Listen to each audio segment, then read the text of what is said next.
Assalamualaikum warahmatullahi wabarakatuh. Perkenalkan, nama saya Isnawati dengan NIM Q1A1190006, mahasiswi jurusan Ilmu dan Teknologi Pangan, Fakultas Pertanian, Universitas Halu Oleo. Di sini saya akan menjelaskan sedikit tentang penggunaan enzim dalam produk pangan. Baik, langsung saja.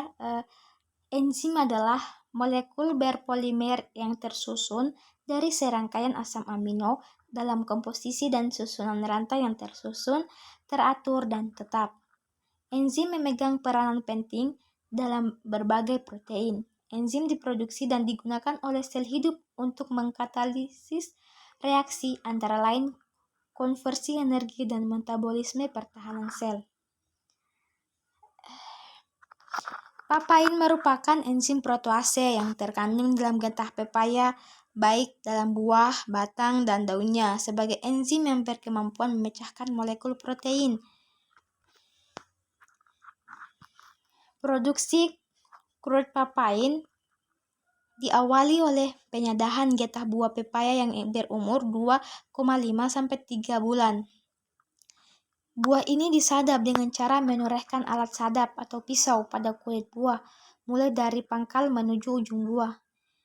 Dan penyadapan ini dilakukan antara jam 5 sampai jam 8 pagi.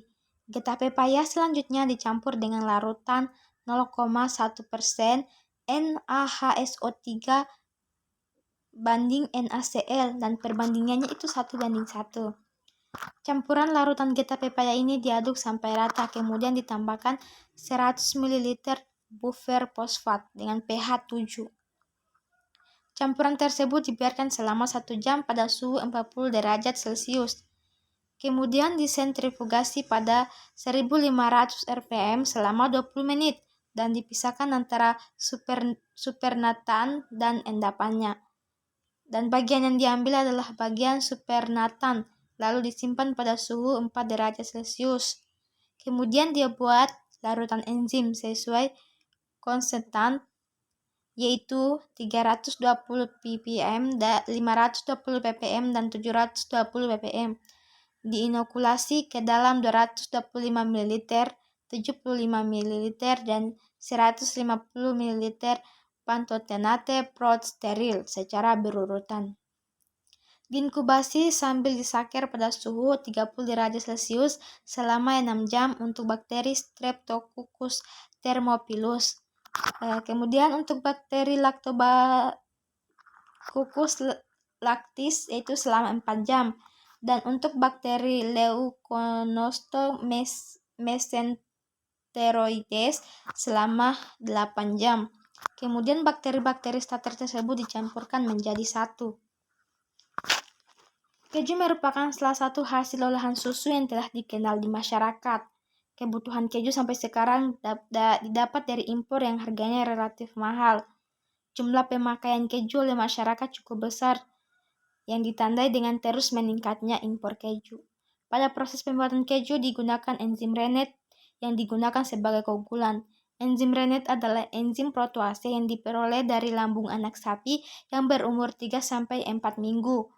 Rennet yang biasa digunakan sebagai koagulan dalam proses pembuatan keju ini memiliki harga yang cukup mahal dan tersedia dalam jumlah yang terbatas. Dan di sini ada produksi keju cottage.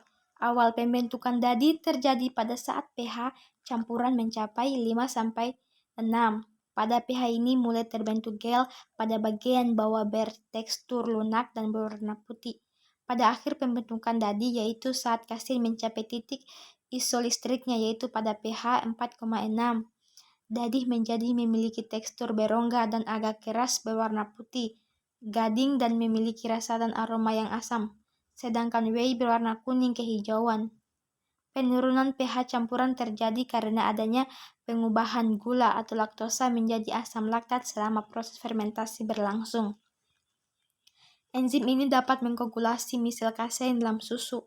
Enzim ini akan mengganggu bagian kappa kasein yang berada pada bagian permukaan misel kasein sehingga membentuk para kappa kasein. Papain ini memotong ikatan peptida antara penil dan metionin dalam kappa kasein merusak strukturnya dan dihasilkan para kappa kafein yang memiliki bagian hidrofobik. Selanjutnya, ketika pH mendekati titik isoelektrik kasein atau pH 4,6 sampai 4,7, misel-misel kasein akan bergabung dan menggumpal membentuk gel. Ini adalah pembuatan keju chotage. Pembuatan keju chotage dilakukan dengan metode setting pendek sebanyak 900,084 gram skim yang merupakan bahan dasar keju yang dilarutkan dalam 4, liter aquades dan dipasteurisasi pada suhu 63 derajat Celcius selama 10 menit dan didinginkan sampai 30 derajat Celcius sebagai suhu inkubasi. Kemudian ditambahkan 100% starter campuran dan disimpan dalam inkubator pada suhu 30 derajat Celcius. Setelah terjadi penurunan keasaman, enzim papain dengan kadar bervariasi, ada yang 320 ppm, 520 ppm, dan 720 ppm, ditambahkan ke dalam 200 ml campuran. Setelah keasaman mencapai pH 4,6 sampai 4,7 dilakukan pemasakan di quart di water bath pada suhu 38 derajat Celcius dan dipanaskan secara bertahap sampai suhu 48 derajat Celcius selama 10 menit. Setelah itu, whey dibuang dengan cara disaring sambil dibilas dengan aquades, kemudian ditambahkan garam NaCl 4% dari massa dadi dan terbentuklah keju chotage. Dan ini merupakan diagram alir pembuatan keju chotage. Itulah penjelasan lebih dan kurangnya. Mohon dimaafkan. Wabillahi taufiq wal hidayah. Wassalamualaikum warahmatullahi wabarakatuh.